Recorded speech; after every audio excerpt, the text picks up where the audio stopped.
জন্য? আল্লাহ যা বলে করে উল্টা। তোমার পর্দা তুমি করো,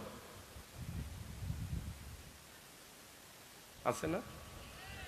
তোমার নামাজ তুমি পড়ো, কিসের দিন কিসের ইসলাম তুমি পালন করো, যাও। আল্লাহ যা বলে করে তার, এবং বেয়াদবির সাথে করে। আল্লাহ বানাই দিছে জাতির পিতা ইব্রাহিম আলাইহিস সালাম, আমাদের সাবেক জননী এতে খুশি ছিল না। না না, ইব্রাহিম কেন, আমার আব্বাই কম নাকি? আমার আব্বা জাতির পিতা হবে। এবং সে পিতা বানাইয়ে খুশি হয় নাই, পিতার ছবি মূর্তি সহ সারা দেশে বসাই দিছে। আল্লাহ তো খুব খুশি। আনতুসিবাহুম ফিতনা, আল্লাহকে বিপর্যয় তোমারে ছাড়বে